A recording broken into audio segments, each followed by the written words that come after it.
Friends, मैं teacher Sangeeta Singh और आज हम जिस विषय पे चर्चा करने वाले हैं वह है मात्राएं। मात्राएं हिंदी लेखन के लिए बहुत ही आवश्यक होती है क्योंकि इसके बगैर शब्द की रचना और वाक्य की रचना कर पाना असंभव होता है। साथ ही कुछ अलग बात होती है कि कुछ बिना मात्राएं वाली जो शब्द होते हैं वो अलग होता है, लेकिन एक प्रभावशाली लेखन के लिए मात्राओं की जानकारी होना क्या है बहुत ही ज़्यादा आवश्यक होती है। स्वर की ध्वनियों को चिन्ह के रूप में प्रकट किया जाता है, जिन्हें क्या कहा जाता है, मात्राएं कहा जाता है। तो चलिए देख लेते हैं स्वरों की मात्राएं जो है वो क्या क्या होती है। और हम जानते हैं, पिछले वीडियो में मैं बता चुकी हूँ कि स्वरों की संख्या कितनी होती है, 11 होती। तो चलिए हम लिखते जाते हैं, एक तरफ जो है वो हम स्वर लिखते जाएंगे और दूसरी तरफ जो है वो उसकी मात्राओं को क्या करते जाएंगे, लिखते जाएंगे। साथ ही हम क्या करेंगे, 12 खड़ी जो है वो निर्माण करेंगे। तो शुरुआत किससे करते हैं, पहले मात्राओं से करते हैं। तो इस तरीके से पहले लिख लेते हैं, एक तरफ जो है वो स्वर लिख लेते हैं और दूसरी तरफ क्या लिख लेते हैं, मात्राएं लिख लेते हैं। तो हमको मालूम है स्वरों की संख्या कितनी होती है, 11 होती। तो सबसे पहले हम स्वर को लिख लेते हैं, अ, आ, ई, उ, ऋषि, ए, ओ, औ। कितनी होती है, 11 होती। काउंट कर लेते हैं, 1 2 3 4 5 6 7 8 9 10 11।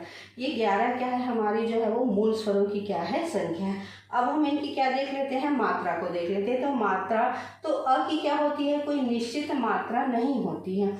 यह क्या होता है, स्वयं जो है वो व्यंजन के साथ जो है वो लगा रहता है। इसका मतलब ये नहीं इसकी मात्रा नहीं होती है, ऐसा करने का नहीं है। यह क्या होता है, व्यंजन के साथ जो है वो लगा होता है। तो व्यंजन हम लोग जानते हैं, व्यंजन की परिभाषा में पिछले वीडियो में बता चुकी हूँ कि व्यंजन का उच्चारण जो है वो किसकी सहायता से किया जाता है, स्वरों की सहायता के साथ क्या किया जाता है, उसका उच्चारण तो किया जाता है। तो यहाँ पर अ कहने का मतलब है यह स्वयं व्यंजन के साथ लगा होता है, इसकी कोई मात्रा नहीं होती, ऐसी वाली बात नहीं होती। इसको लिखने के लिए किसी स्पष्ट चिन्ह का जो है वो प्रयोग नहीं किया जाता है। अब हम किसको देख लेते हैं, आ को देख लेते हैं। तो आ की मात्रा के लिए क्या किया जाता है, इस प्रकार से जो है वो एक डंडी का प्रयोग किया जाता है। अब देख लेते हैं हम ई का प्रयोग कैसे लिखा जाता है, या ई की मात्रा जो है वो कैसी होती है। तो ई की मात्रा जो है वो इस तरीके से होती है, ठीक है। अब हम देख लेते हैं बड़ी ई की मात्रा को। तो बड़ी की मात्रा को क्या लिखा जाता है, इस तरीके से लिखा जाता है। अब किसको देख लेते हैं, ऊ स्वर को देख लेते हैं। तो ऊ स्वर की मात्रा क्या होती है, इस तरीके से छोटे रूप में जो है इसकी मात्रा को लिखा जाता है। और बड़ों की मात्रा को कैसे लिखा जाता है, इस तरीके से लिखा जाता है लाइन के नीचे में। अब हम लिख लेते हैं ऋषि को। तो ऋषि को कैसे लिखा जाता है, इसकी मात्रा कैसी होती है, इस तरीके से जो है इसकी मात्रा होती है। अब ए के लिए कैसा प्रयोग किया जाता है, इस तरीके से एक डंडी का जो है वो प्रयोग यहाँ पर किया जाता है, एक मात्रा का जो है वो प्रयोग किया जाता है। लेकिन अधिकतर बच्चे लोग क्या करते हैं, इस ए में क्या करते हैं, जो है वो गलती करते हैं। इस ए को ही क्या समझ लेते हैं, ये ए जो है वो समझ लेते हैं। तो ये ए वाला क्या होता है, ये वाला ए ऐसा होता है और ये वाली ए की मात्रा क्या होती है, इस तरीके से जो है वो डबल डंडी वाली क्या होती है, एक मात्रा जो है वो होती है।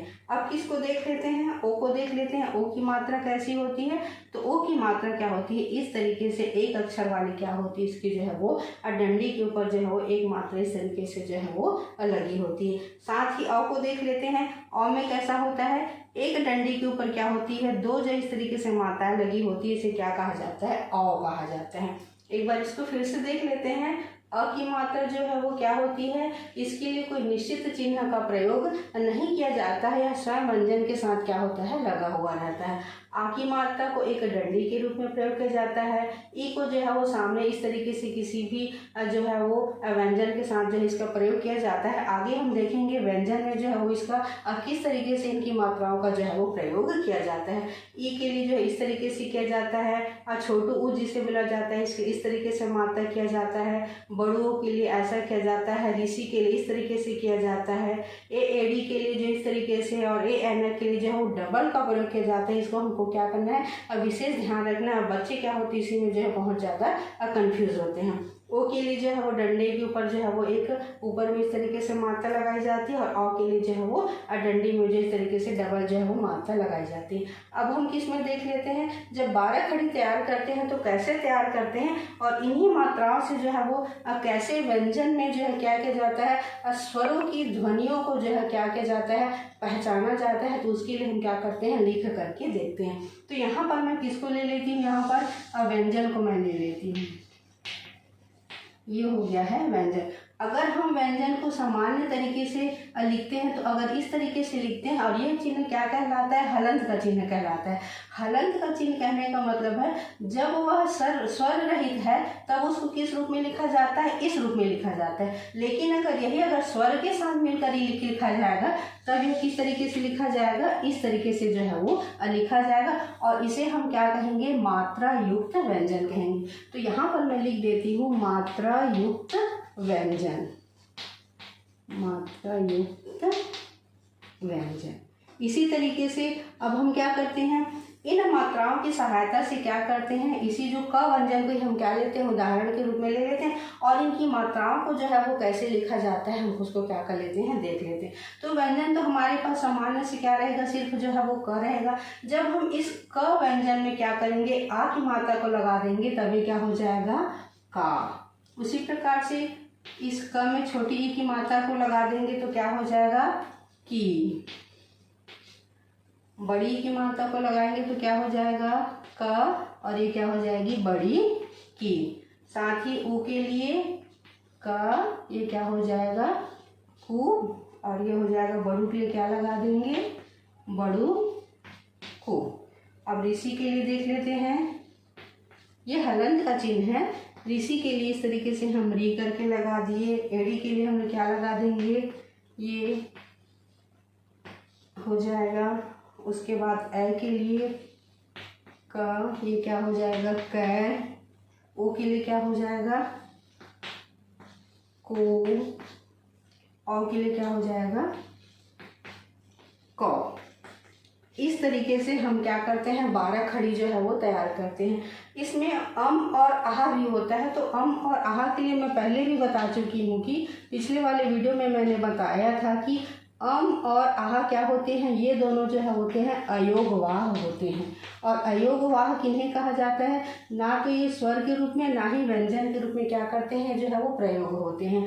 इनको जो है वो या तो इसको अनुस्वार के रूप में प्रयोग किया जाता है, और इसे किसी के रूप में प्रयोग किया जाता है, विसर्ग के रूप में जो है इसका प्रयोग किया जाता है। लेकिन जब हम 12 खड़ी तैयार करते हैं तो इनको भी हम क्या करते हैं, लेकर के तैयार करते हैं। तो इसी तरीके से हम क्या करेंगे, जो है वो सभी जो होते हैं दूसरे भी और व्यंजन हैं, हम उनका क्या कर सकते हैं, 12 खड़ी जो है वो तैयार कर सकते हैं। तो चलिए एक और दूसरा व्यंजन ले लेते हैं जिसकी 12 खड़ी को क्या कर लेते हैं, तैयार कर लेते हैं।